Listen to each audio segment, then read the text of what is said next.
Hi everybody, sorry for the few minutes delay there. So thank you for tuning in to this UCA live event. This is a great opportunity for you guys to ask our students questions about us, our courses, the application process and student life. You may know that the first UCAS deadline has now passed us, that was on the 15th of January, but you are still able to apply and make an application. And this evening you can ask our students here and our representative from admissions, Hayley, any questions surrounding this. We're also really happy to address questions from the international students who may be watching this evening. So thank you to those of you who have already sent in your questions. If through this live broadcast you think to yourself, oh, I'd really like to ask a question, then please do, you still can. You can ask them on our social media channels, so that's Twitter, Facebook, Instagram or Snapchat. Just make sure you use the hashtag UCA Live, that's UCA Live. Now, as you can see, I have been joined by some of our lovely students here and by Hayley. So what I'll get you guys to do is to introduce yourselves and just tell our audience here what course you are studying. Okay, so we'll start this end. I'm Rob, I study music journalism and I'm year 2. Hi, I'm Kelsey, I'm studying film production and I'm in year 1. So I'm Hayley and I'm from our admissions team. I'm Maisie and I'm studying digital film and screen art, year 2. I'm Rachel and I'm digital film and screen art, year 3. Great, thanks guys. So let's get on with the questions. So the first question I have here is from Kate via Instagram. I will be unconditionally joining you in September and I wondered when I would start getting information from the university. I'm really excited. Well, we're so pleased to hear that you're excited. But Hayley, do you want to take this one about when will Kate start hearing from us with her offer? Yeah, so most of the information that you'll receive is sent through the applicant portal. You'll start getting things about accommodation round about the end of March, beginning of April time, and then we send you kind of a welcome to UCA information pack and the summer project information if your course has one during July and August. So you'll start hearing things that way, mainly by email or through the applicant portal. Do you guys sort of remember when you started hearing from the university? I know that it might have been a couple of years ago now for those of you who are year 3s, year 2s. It's okay if you don't, but I just want to know if any of you guys had anything to add to that. I was sent emails quite early on after I'd sent my UCAS application form, and especially after the interviews I was asked about accommodation. I was told to get onto that as soon as possible, and UCA kept sending me letters to notify me on all the different things that I needed to sort out before the year started. So they were very quite helpful with all of the information that I needed early on. Great, thanks guys. So also, Kate, if you do have any particular questions regarding your offer or anything about UCA, then again, ask a question tonight if you're watching now, or you can contact our inquiries team and their details are on our website. So if you did have any questions before you actually get your letter, then please do contact us. So the next question, guys, is from Elliot via Instagram. Now, Elliot's asked a few questions, so I'll sort of split them up between this evening. He wants to know, what is the shared bathroom in the accommodation like? Who wants to take this one? Yeah? The shared bathroom is very clean, and I'm surprised there are cleaners to come in every week to clean our bathrooms and kitchens and everything. So it's really good. Like, it's quite big as well. In accommodation in one house, we have 2 bathrooms to share. So. Yeah, you also have a sink in your bedroom, so you don't have to go into the communal area if you want to brush your teeth before you go to bed. You're not going to disrupt anyone or be late to lesson because someone else is using the bathroom. Great, thanks guys. And we'll ask another question from Elliot as well. So what is the accommodation like in general, so everything other than the bathroom? And are you able to live in the accommodation for the full 3 years of your degree? Since I'm in year 1, I'm still currently in the main halls, and I have everything that I need. I have my bed, I have my desk, I have as you mentioned, a sink in my room, which is all very helpful and very comfortable. All the people that I've met in my accommodation, I absolutely love to bits. It's absolutely wonderful living there. As to living there for longer terms, if you have mitigating circumstances which will stop you from make it harder to move out, then you'll get the chance to live there for the full 3 years. But for most students, like myself, we'll be in year 2 and 3, we'll be moving out, which is a challenge, but also a very, very rewarding thing. It's about, because after all, university is about growing up, it's becoming adults, and it's a very exciting prospect for me personally. Yeah, any of our year 2 students want to talk about living in... We'll go over to Rob, he hasn't spoken yet, so yeah. I suppose it was quite daunting first year, like having to move out and like find a house and stuff, but I mean, it does seem quite intimidating and quite scary at first. But I mean, you've got like the accommodation office and stuff like that on campus that are there to help you if you're like really struggling. I mean, I didn't personally struggle that much, but it was good to know that there's like support there for you to help after your first year. But I mean, it's reasonably quite easy to find a house in student areas because there's a lot of houses around, and so I found it quite easy. Wouldn't say it was too hard to find a house after the first year. Great. Anyone else got anything to add to that? Yeah. As an international student, I think I pretty much guaranteed myself a place. So when I first came here, I lived with her, and then we're still housemates now. We've been living together for like 3 years, so I really enjoyed the environment. It's like a very friendly environment. People really want to meet other people, meet new friends. They want to talk to me and then talk about my culture. I also meet other people from other countries as well, so it's a very friendly environment, and I really want to move out with people that I like after 1 year as well, to enjoy the local like houses instead of the accommodation. So yep. Yeah, I feel like after year 1, you're pretty prepared to go and move out and be a bit further away from the university. Like, living in halls is almost the stepping stone to being independent. I know I found that as a second year and third year, I spend more time on campus now than when I lived here. So having that little bit of distance between me and the university when I go home is quite welcome. Great, thanks guys. So the next question is from Jamie via Twitter. How many pages of creative portfolio is it best to have? Is it good to bring mind maps and scrapbooks? Who wants to take this one? I'll start off on that one, because the recommendation is that you have between 16 and 20 pages in your portfolio, but that doesn't include bringing things like scrapbooks or and that, as I say, that is a rough guide. So if you're doing something like film production, then you might have a show reel, so you'll be looking at creating a video that shows off different skills within that field, as it were. Does anyone want to say anything about their portfolios that they put forward? Well, when I first began, I mean, before coming to university, I always shot films myself with my friends, just for the fun of it. I also shot some for college, and so I essentially just built up a portfolio of those films. I didn't necessarily use a show reel, but I mean, other people can. It helps condense all of your ideas to one. But on the applicant day, I was asked to show some of my films, and I did, and I had to be prepared to discuss how I shot them, why I did certain things, and certain things that I did, which is always very good. It's good to have a sort of authorship again on your work, and that helps now as well as in the future. I'll just add something to that as well, actually.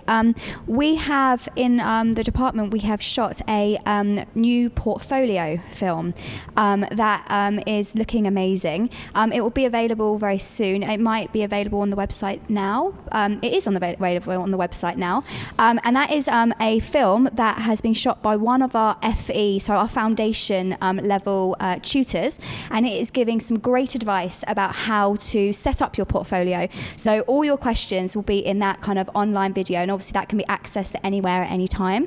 So I do highly recommend, if you are concerned about your portfolio or you just want a bit of reassurance about your portfolio, do check out that video. It's on our website, uca.ac.uk, and I believe it will also be on YouTube as well, so you'll be able to look at our YouTube channel and find that as well. Does anyone else want to say anything about that question that we've just seen, or shall we move on to the next question? Yeah? Okay, great. So this is from Chloe on Snapchat. I'm coming to an applicant day soon. What will happen on the day? It's a good question. Okay, so applicant day is a little bit similar to open days in the way of you come to the university and you sign in at the welcome desk, and then what happens here, particularly at UCA Farnham anyway, you'll come into the quad, you'll be greeted by a student ambassador, you'll be able to ask questions, have a look around the university. Say if you haven't had a chance to come to an open day before, you can come in and you can have a look around. And then as a group, you'll be taken to your interview. And then from there, you'll do a group activity. And that can be anything from going on a tour of the facilities for your course, to maybe playing, if you're doing computer games art, you might sit and play some video games that have been made by students. You might be able to try, if you're in graphics, you might do some screen printing. And then one by one, you'll be taken to your interview. We're here to relax you. So if you ever have any questions or you feel a bit worried about going into your interview, just come and talk to a student ambassador. We'll most likely know the answer to your question, and if we don't, we'll know someone who does. So don't be worried. You'll always have a friendly face. The interview isn't that scary. Anyone else got anything to add about applicant days? Did anyone have a different experience of their applicant day? No? I didn't realise that you guys got to sort of play computer games or do screen printing. That's really fun. Okay, cool. Yeah, some of the fashion students get to do mood boards as a workshop as well, so that applies to the Rochester campuses and elsewhere. Cool, fab. Thanks, guys. So next we've got a question from Simon on Facebook. What is the difference between an extended diploma and a foundation course? And do I need to have A-levels to study them?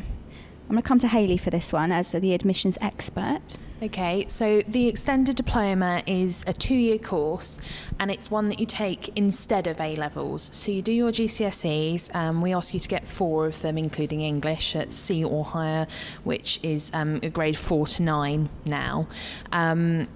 You study that for the 2 years, it's equivalent to 3 A-levels, and then you can go on to a degree straight afterwards.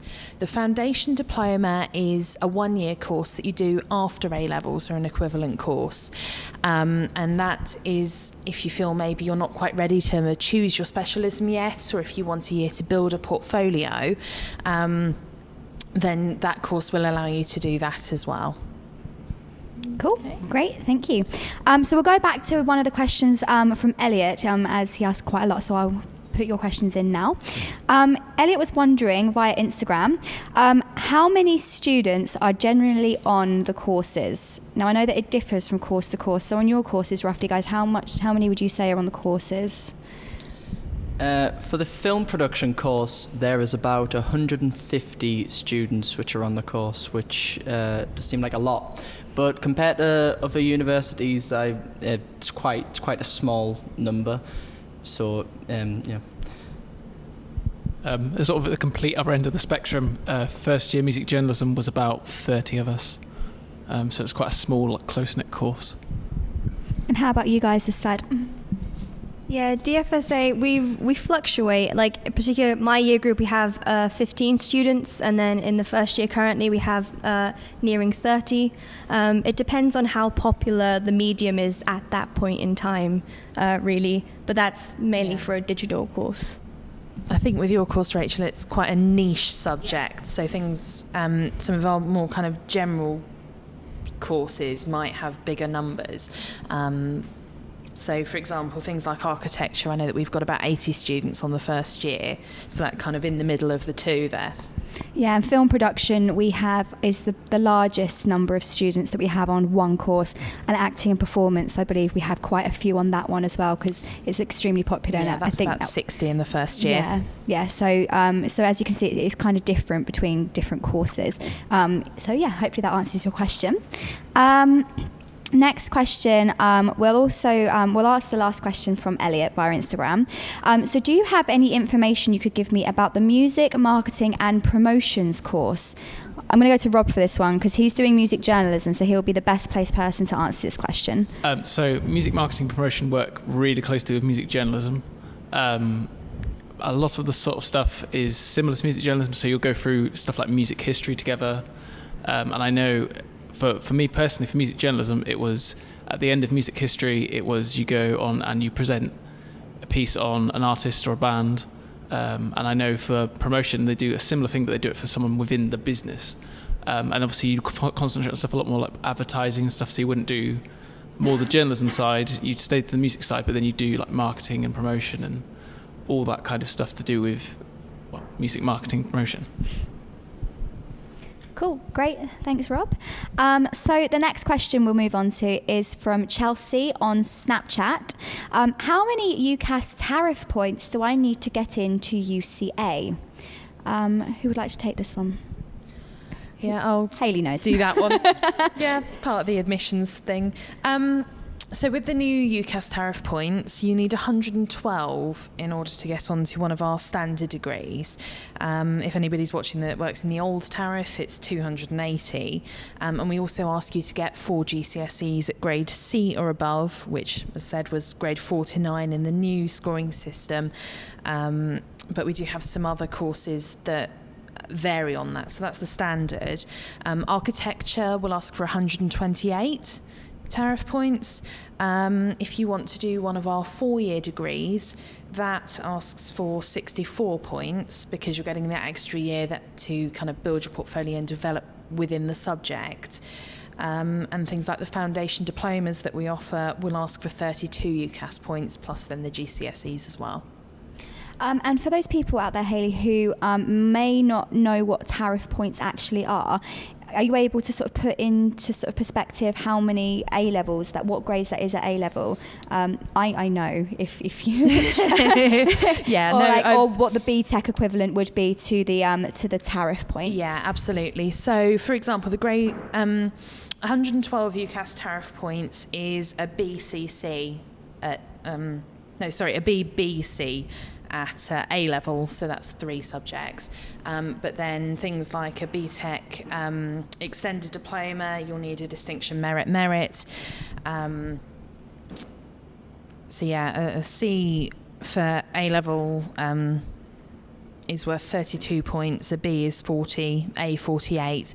UCAS do have quite a comprehensive table on their website, plus a tariff point calculator that you can use to work out your tariff points based on predicted grades. And if you have one of our prospectuses, you can find it towards the back of the prospectus. So we have a little table in there. And there's also a video that we have on our YouTube account and also on our website. So when I was talking about the portfolio advice one, somewhere around with that, there will be a video about sort of entry requirements, tariff points, just explaining it. So if you wanted to watch a video about it as well, there is that option. So there's lots of places to find out this information. And if you're still struggling, then do contact our inquiries team and someone will happily talk you through it as well. Okay, so next question we have is from Molly on Facebook. I missed the application deadline for fashion design. Can I still apply? The answer to that is yes, absolutely. The 15th of January deadline is only the first UCAS deadline, so we will still be accepting applications to those courses, and you can do that right up until the 30th of June, at which point clearing then opens. Cool. Do you guys have anything to add about your experiences of coming into university and how it was for you, how you applied and the way that you came in? Should you start with Rob this end and you tell us like your kind of journey, I guess, and it might help people think and ask you questions. Yeah, so I kind of applied quite early, I guess. Sort of as soon as sort of September had gone for the year before my year, the year that I started, I applied pretty much as soon as you could like send off an application. So I had to wait around quite a bit. I had to sort of wait quite a while for to hear about an interview and stuff. Because I'd applied so early. So I kind of had everything done like straight away. I think I was maybe the first group for my course that got an interview. I mean, there was only like 3 or 4 of us. So it was quite a straightforward procedure because I was like first through the door pretty much. Cool. Yes, after finishing the UCAS, after finishing before the deadline, I was given an interview day quite fast, and they gave me about a month or 2 to prepare, which meant I had enough time to build up my portfolio and sort all of those details out and prepare myself. And UCAS were very helpful with all of the details of that, as well as the university with providing the applicant days. Cool. And we'll come to Maisie. I didn't apply through UCAS because at that time I want to apply for this uni, but I came from a different background. I studied science in my high school, so I had to prepare portfolio to apply for this uni. So I kind of like I don't want to rush my portfolio, but I did it like very seriously, and I kind of applied quite late directly through the email, but they replied me very quickly, even though there's a time difference. But it was very helpful. I asked them everything about fees and visas. They answered every question that I asked very quickly. So yeah, that was quite easy for me just through email. I actually came to UCA through clearing, I was in a very strange position of I actually put myself in clearing. I had been accepted into another university to study English literature, and on A-level results day, I decided that that wasn't what I wanted to do. My heart hadn't been in it for a while, but I had applied so early in the UCAS process that I had applied in November. I'd applied really early, so I made that decision before my mind was fully made up, I guess. So by the time it got to results day, I was like, actually, this isn't what I want to do. So I phoned the university that accepted me, asked them to put me into clearing, and then I contacted UCA on the phone, and I explained the situation. I was like, look, I saw the course a few years ago. I then kind of took a step away from that area, but I've decided that's actually something I really want to do. I had a mini phone interview, I guess is what you could call it, and then within 24 hours I had been notified of that it'd been accepted, and from that point onwards it was just the case of finding somewhere to live and like finding out how to come down here and visit the university before I moved in. But it was all, I was in constant contact with UCA at that point, because anyone who's been in clearing knows it's a pretty scary thing. It's quite an uncertain point in the application process. So having someone who I could always just email with like random questions that you don't really think of in the heat of the moment, especially on like A-level results day, which is like high intensity kind of day, being able to just email someone and being like, hey, I didn't think of this when I was on the phone to you guys, but I now have this question, like how do I apply to accommodation? I live on the other side of the country. I didn't think that far when I applied. Can you help me out? But I got an accommodation, which I was very, very lucky to do. But it was the best option for me at the time. Great, thanks guys. It's nice to hear sort of like different experiences that you guys had. So international, going straight through the UCAS option, and the clearing option and changing your mind very late on. Okay, so the next question we have is Amy from Instagram.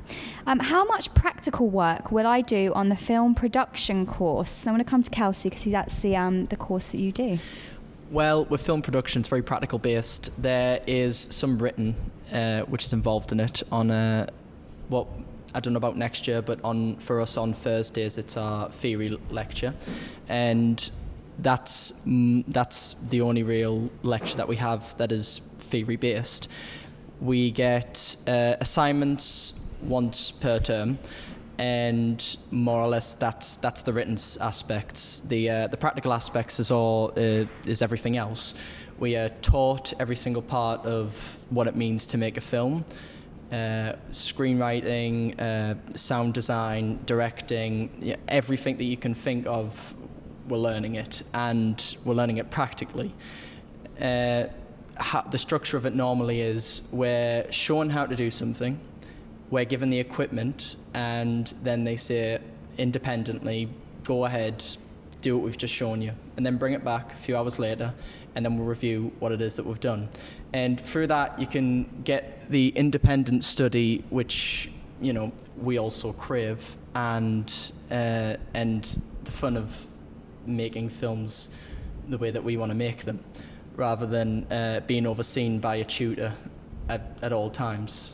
So, yeah, I'd say about 80% of it's practical. Great, thank you. So the next question is from Cara on Twitter. I'm coming to an interview next week, and I was wondering if the interviews are solo or in groups. Now, we touched upon this earlier when we were talking about the applicant day, but would anyone like to just sort of take this one and just, yeah? So when I had my interview, I had a group. Like I said before, I had about 3 or 4 people in my group.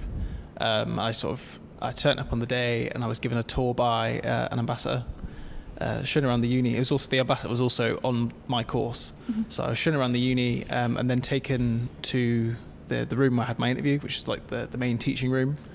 And then we were given like an individual task, like come up with 3 article ideas or something like that. And then they'd have a look through your portfolio. They'd talk to you about your portfolio, and then you'd individually have like an interview, sort of asking more questions and stuff like that. Yeah, for me it was quite different.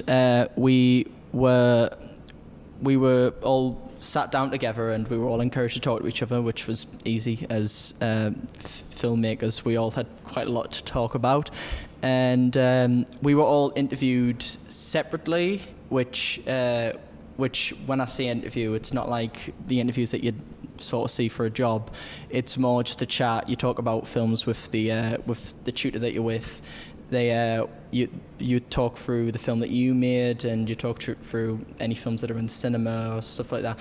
You know, they essentially just look for passion, and that's all that you really need to go far in this. If you're passionate enough, then they believe that with that you can achieve anything because of just the drive that you have, and that's what they look for.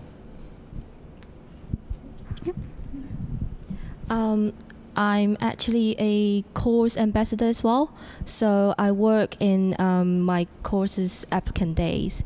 I usually just I take students to school tour. After our course leader had a small talk with the applicants. And then when we come back to the waiting room, we'll tell you the schedules, like what time you're being interviewed. It's actually individual interviews for my course. And then the people who are waiting in the waiting room will ask me questions, which is very important. You have to show, well, if you're going to interview, you have to show your passions, according to what you said. But it's very important that you ask me as a second-year student for my own experience and further understand what this course is, and then prepare yourself better when you're going into your individual interview. And when you are in the interview as well, remember to ask more questions so that you know more about what this course is about and what the course leader wants from you. But passion is very important. Remember to ask more questions, because I remember one group, they are a huge group, and they talk to each other, but they don't really ask me any questions because they're scared in a big group or something. But don't be scared. We're here to help you to try to answer every question from you. So no. Of course. Cool. Thanks, guys. So next question is from Maria on Facebook. When do you apply for accommodation, and what should I do if I don't know which campus I want to study at yet? Do I apply for all of them or just one? So I will start off with answering this one. So depending on what course you want to study will depend on what campus you go to. So say you want to study architecture. We only offer architecture at our Canterbury campus. So therefore you'd only apply for accommodation at Canterbury, because you wouldn't want to be applying for it at Rochester, and because you'd have to travel really far. You want to just be on the campus. Some of our courses, such as fine art, we offer at Farnham and at Canterbury. And photography, we offer at Farnham and Rochester. So depending on where your course is, depending on where you want to go, will obviously depend then on where you apply for your accommodation. Does anyone else have anything to add to that? I'll just add that with the foundation diploma, that's run at all 4 of our campuses. So what we'd recommend is that you come down. We've got some open evenings coming up at the end of February and an open day, so you can come and have a look round and then make your application, and that might help you make your mind up as to where you want to study. Cool. Does anyone else have anything to add to that? Or No? Okay, brilliant. The next question is from Kate via Instagram. Is there any private accommodation for students? Who wants to take it? Yeah. Around each of the campuses, there'll be a selection of student houses that's run by landlords outside of the university. What tends to happen is when you are a first year, because our campuses are so small and like self-contained, you will know a group of third years who live in a student house who will be moving out when they graduate. So they tend to be like, okay, I'm moving out now, but my landlord's asking me to try and fill the rooms. If you guys are interested in this house, I'll put you in contact with them, and you get to know of these availabilities through your friends. But other than that, there's a lot of estate agents around. Like I know Farnham in particular. I went to one estate agent. I said, okay, I'm a student. I need somewhere to live for the next 2 years. I have this many friends who want to live with me, and this is my budget. Can you help me out? And they gave me a list of houses that were like within my price range. We then went on a few viewings and picked the house that we still live in today. So two years ago we made that decision. But the university also has a lot of help available. So perhaps you leave it a little bit late and some of the houses are taken up. The university and the accommodation office will help you have a look around to see what's available. But I wouldn't worry too much about it. There's a lot of housing available, and it's all within a similar price point. So you're never expected to pay for a regular house. You're still a student. Don't worry. Cool. Thanks, guys. Anyone else? Nope. So the next question is from Maria from Snapchat. I'm an international student applying for a fashion course. What advice can you give me around my portfolio? Did you do a portfolio for your one? Yes. I looked up online and realized I needed a portfolio, and I just sort of take photographs because of the nature of my course. I can do anything that's around the new media, like photographs, taking videos, or just some sculptures that I made from coffee beans. I worked in the coffee shop for part-time, and then I asked for the coffee beans. I just want to be more creative with stuff, and that's it. I don't know how fashion works. And did you submit your portfolio online and show them pictures online? How did they see it if you were all the way over the other side of the world? Oh yeah, actually I was quite concerned about that, and then asked for my friend, and they recommend me to use InDesign to make my portfolio to look pretty, and I made the InDesign file into a PDF file, and make sure everything's okay. And I had links to my YouTube channel that is in the PDF file. And I attached the link in the email when I was applying as well. So I make sure they can see the link for the videos. For the PDF as well, I uploaded it to online document websites, and there's a link to it as well if they can't download it from my email, so they still can see it. So as an international student, you'd be able to submit your portfolio online. So obviously, if you're doing fashion, if you've studied fashion at school or at your college where you are, then any of your sketches, if you've done it in your own time, then anything like that. But I think it's just a range of the work that you've done. So if you've taken fashion photography or just your sketches in your coursework that you've done in the past, then all of that is completely relevant. But yeah, there's information on our website about that, and also the portfolio videos coming out, and we'll cover about international kind of sending it in via the international routes. Hayley, do you have anything to add about that for the international students? Maisie's pretty much covered it all.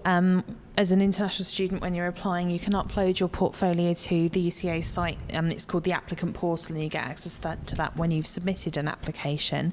That allows you to upload up to 12 files, so you can do that as individual images, or you can do it as a web link. A lot of students use like photo album sites to take pictures of their work. Again, the most important thing, as Maisie said, is kind of showing the progression of your work as well as the final results, so that we can see kind of your process, as it were, to come up with the final pieces. Cool, great. So next question is from Louise via Snapchat. What percentage of international students are there at UCA? Do you know this figure? We don't have the exact figures of that, but we do have quite a significant number of international students on campus, so you certainly won't be the only one. Yep. What other nationalities are you friends with on campus? How from your point of view, international students, are there quite a lot, or? Yeah, there are quite a lot, and we tend to have good international events that local people complained about. I remember my classmate seeing me going to Farnham Castle and having free food to have. I went to international meetup and stuff. The uni provided us free food, and then I brought back all the food that's remained to our house after that. And then my classmate complained, why don't we have that? But basically in that event, we just drink and eat, and we meet loads of people. You tend to meet a lot of people from around the world. I don't know, it's like everywhere. Cool, thanks guys, that's great. So we have now a question from Lucas via Twitter. I'm a Portuguese student and I wish to apply for this year. What are my deadlines to apply and to get accommodation? I'm going to go over to Hayley for this one. Okay, so that's the same deadline that I said earlier. As a Portuguese student, you'll be applying to us through UCAS. And so the deadline really is June the 30th, but obviously the sooner you apply, the better, particularly because the accommodation applications open, I think, at the end of March, beginning of April, so you'll want to be applying at that point. So as soon as possible, if that's possible. And then obviously in March, then there's the accommodation. Fab, thank you. So next question is from Sam via Facebook. I am unable to come to an open day. What is the best way for me to find out about a campus? Anyone want to take this? I myself didn't actually attend an open day before I went to my interview. So what's if you've already signed up for an opportunity to be with UCA, then on the interview days themselves, they provide the chance to have a tour around the facilities, to look at the accommodation. It's so the open days aren't necessarily always needed, but they are, of course, recommended. I'll add to that as well, just sort of going on the sort of the different videos that we have. We have virtual tours of our campus. So our very creative team has put together a 360 tour. So basically, we had a play with it in the office. It's very fun. So you can see all the different rooms and then move into a different room by looking at a red dot, and you go over and you have a look at all the different facilities. So that is available for you guys to have a look. It will be available in 2 weeks' time. So that is a really, really good way. If you are overseas or you're just unable to get to us, then you can sort of see all the facilities. You can see the rooms, the studios you'll be working in, the accommodation as well. We also have it for that. So you'll be able to see on your computer screen just what everything looks like as well. If you can get to us, but say the 25th of February you have to be elsewhere, you can arrange bespoke tours with us. So if you contact our inquiries team and say, I can only get to you on such and such date, we can then arrange for one of our student ambassadors to take you on a bespoke one-to-one tour. And if you have a particular subject interest, we can try and get an ambassador to take you on a tour who is actually studying that particular course. So say you really want to do film production, we'll get a film production ambassador to take you around and perhaps talk to you and show you in more detail. But if you want a more general course, then do just let us know. So there are options for you, not to worry if you can't. If the 25th of February is just completely out of the question, there are other options, so don't worry about that. Okay? Next question is from Anna via Twitter. Can I apply for a degree and a foundation course, as I'm not sure what I want to do yet? Okay, the answer to that is yes. The degree applications go through UCAS. The foundation applications are direct to UCA, so they're not affected by a UCAS application at all. They don't take up any of your choices through there. So absolutely you can apply to a foundation course as well as an undergraduate course. The other thing is that if you're applying for an undergraduate course, if for any reason you're not successful in getting on that course, UCA will always try and consider you for the foundation diploma or for the 4-year route of a degree if that's an option on that particular subject. Cool, great. We have another question here, and I think this is actually a really good question to answer because I realise we've been talking about portfolios a lot. It's from Maddie on Snapchat, and Maddie wants to know, what is a portfolio? Like, what actually is it? And we've mentioned it a few times and we didn't actually describe what one is. So would someone like to take that and explain what a portfolio actually is? Yeah. So for music journalism, I was asked before my interview to bring, I think it was 3 or 4 pieces, it might have been more, of different types of things. So like one was an album review, one was like a live gig review, one was an interview, one was like an opinion piece and stuff like that. So it was all kind of to show your like whole sort of spectrum of different types of writing for music journalism, and then obviously they go through it and see what your strong points are and what your weak points are and stuff like that. So as far as for music journalism, that was what I had to do for my portfolio. Yes, for film production, it's essentially just your body of work that you've done. If you've done screenwriting, if you've done storyboards, if you've even made small short films or even feature-length films, they want to see that. You want to show that sort of stuff. You want to show everything that you've made within that sort of field, and you've got to be prepared to discuss it and justify it, and show the excitement that you have within that subject itself. For my course, you have digital portfolio or a physical portfolio. It doesn't have to always be sketchbooks. It can be anything that's in the digital medium, and you can upload it for the course leader, for the interviewer to see it before you come to interview. And on the day of the interview, make sure you bring your the process of your work, like your drawings, your storyboards, everything that's physical. Bring it in so that the course leader can see how you work through all the process. Like I said, I came from quite a different background. I never anticipated that I would be going to study film at university. So when I got asked for a portfolio, I was like, I have a very small portfolio because I had been working in a completely different subject area for the past few years. But I had like one short film I'd worked on for A-level media. I had a few scripts I'd worked on in drama. I had a lot of engineering, like blueprints and designs from when I was doing an engineering GCSE. The main thing for me was I couldn't show a lot of the work that I would possibly be doing at the university, but I could show the potential that I had through what I had put into the work I had done previously. And I could also talk about my ideas a lot.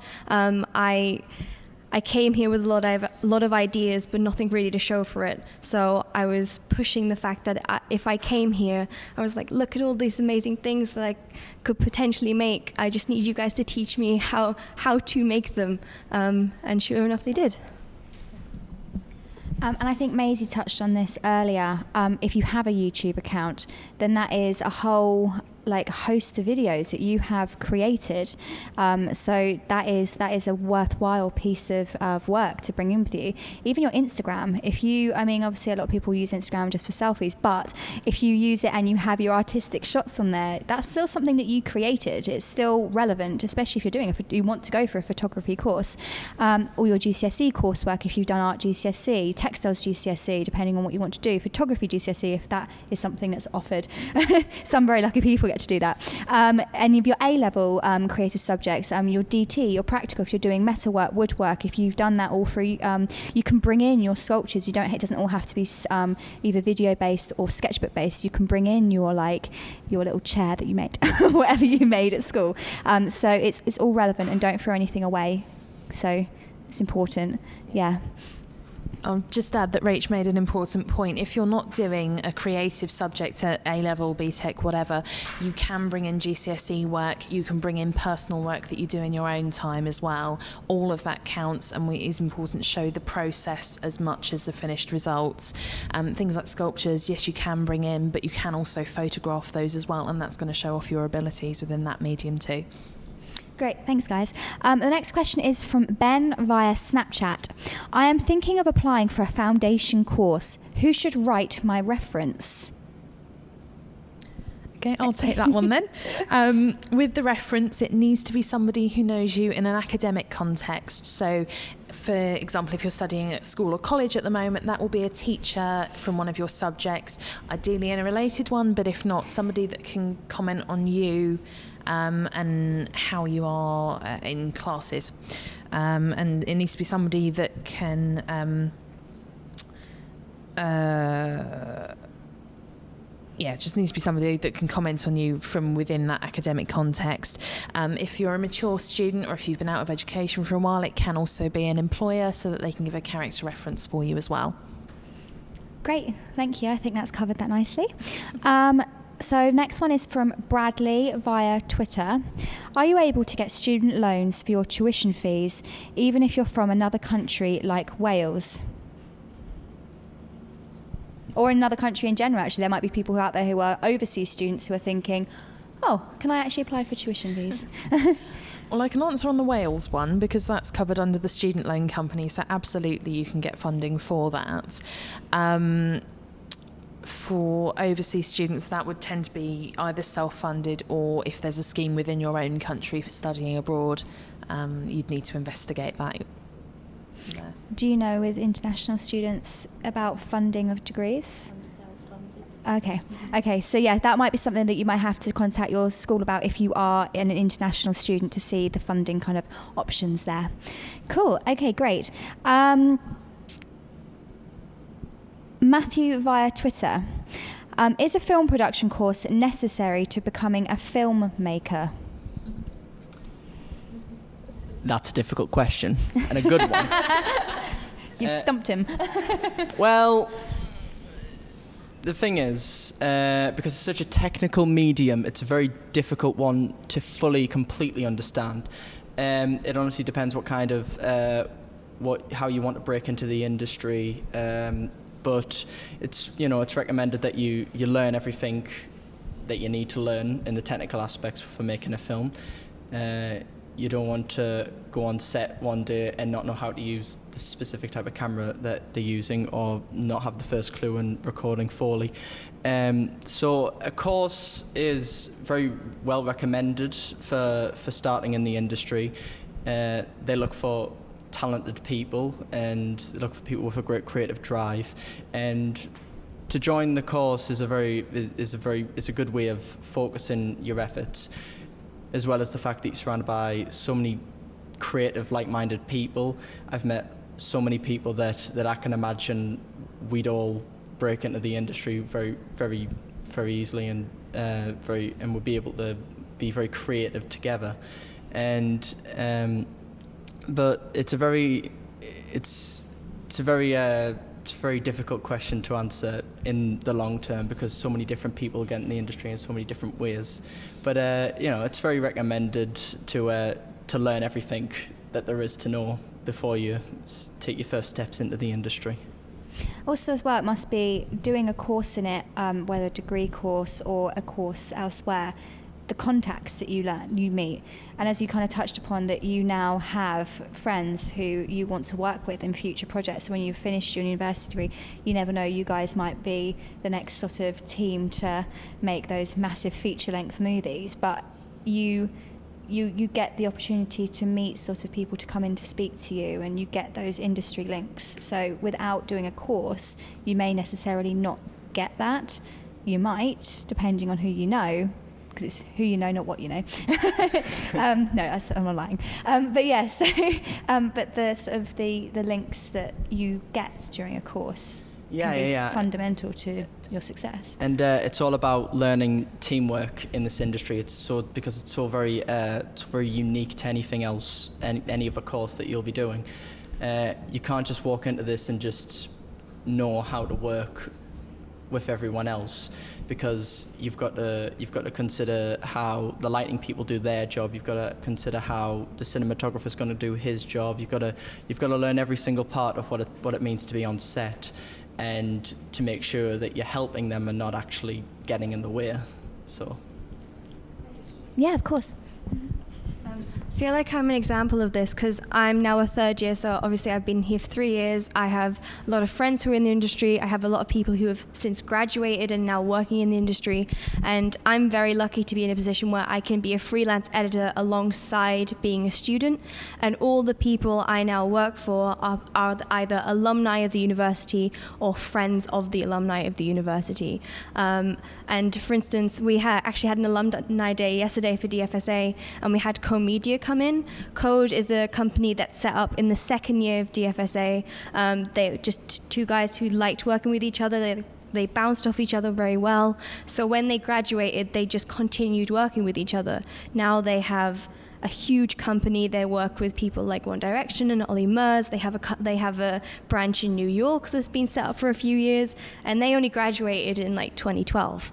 And all the people they now hire are either friends they worked with on the course or people who are on the course currently. Like, we get to do internships with them, and that's not something that we would get if we just kind of walked in the industry as a runner without any previous experience or previous connections. So networking is key. And I mean, I have people on the university now where I'm like, okay, in the future, if I ever have a job that, for instance, I can't do, I know exactly who to recommend for that job. And that's not something I would have got just by strolling into the industry and hoping for the best. Great, thanks guys, that was great.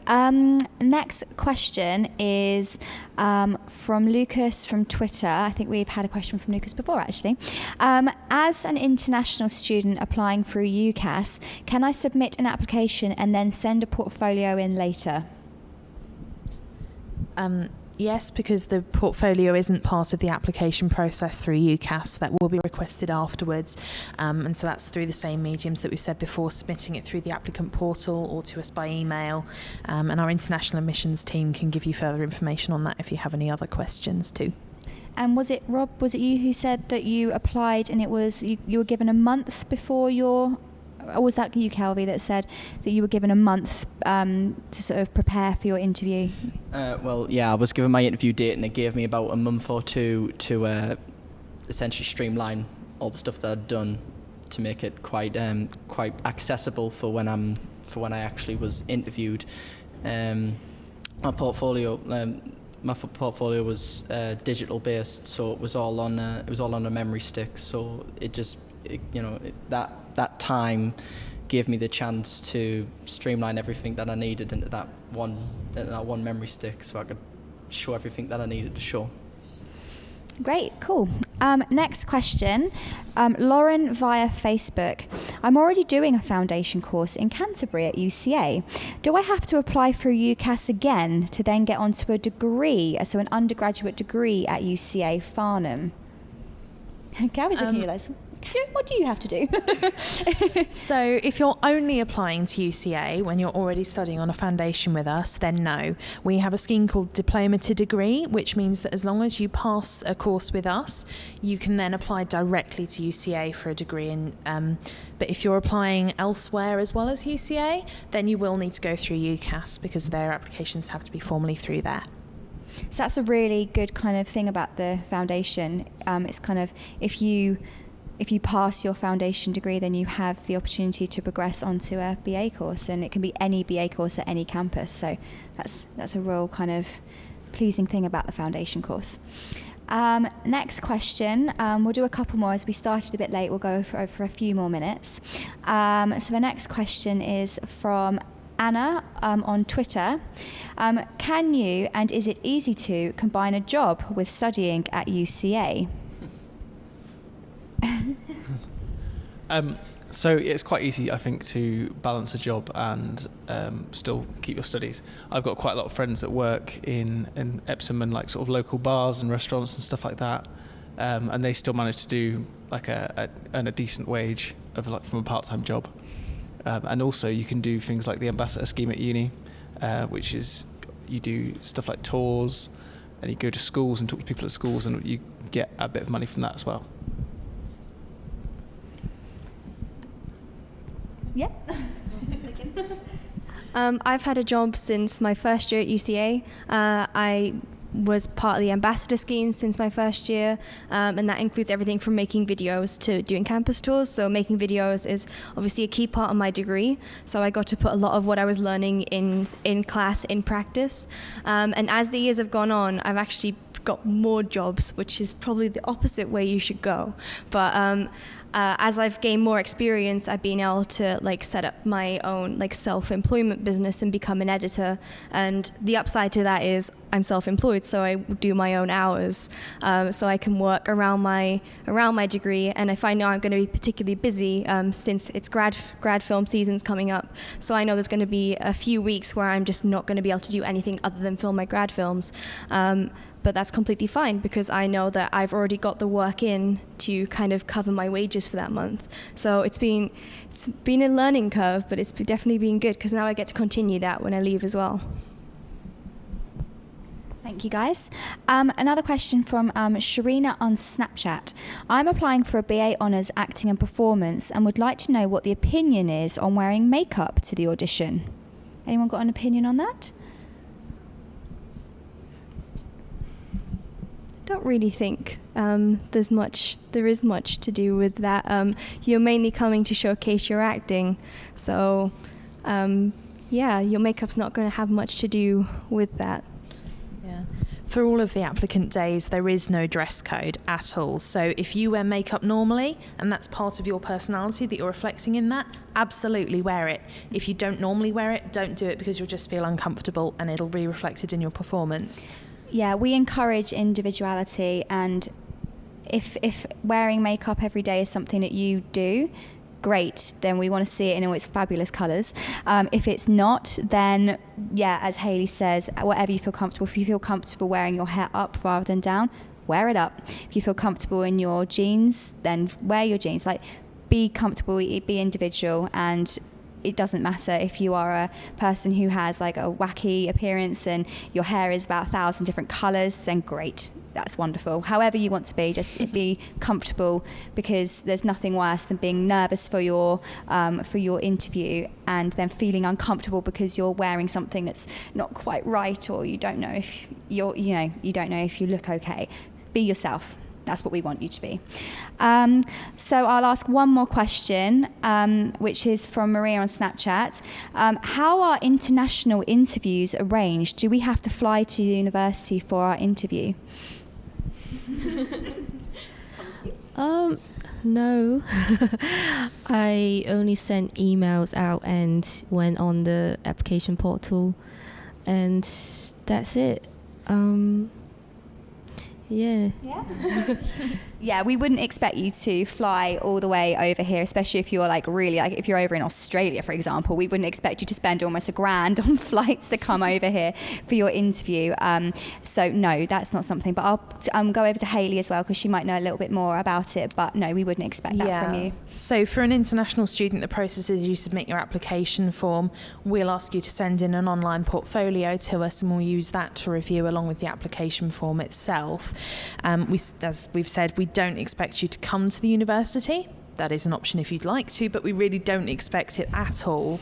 The other thing with being an international student is that we prefer to have everything in a recordable format, because we have to be in line with the UK visas and immigration regulations on that. So the online portfolio that we can keep a record of, the application form, that's what we'll need rather than an interview itself. Great, thank you. So if there were any questions that you asked today and we didn't get the chance to answer them, don't worry, we will come back to you. So we'll do that tomorrow, over the next few days. We'll get those questions back to you, so anyone who we have missed off or we didn't get to this evening. I just want to say thank you very much for tuning in, and we really hope it was helpful to you. If you have thought of some questions now, or you think of some after we've finished this live broadcast, then do message us on our social media platforms or get in touch via the inquiries team. Don't forget that we have our next open day on Saturday the 25th of February, and we also have our further education open evenings, which will be running as follows. So on the 20th of February, we have our FE open evening in Canterbury. 21st of February, it is in Rochester. 22nd of February in Epsom, and the 23rd of Feb in Farnham. So 20th Canterbury, 21st Rochester, 22nd Epsom, 23rd Farnham, and these happen between 4 and 7 p.m. So we hope to see you there, and thank you very much for tuning in. Thanks, guys.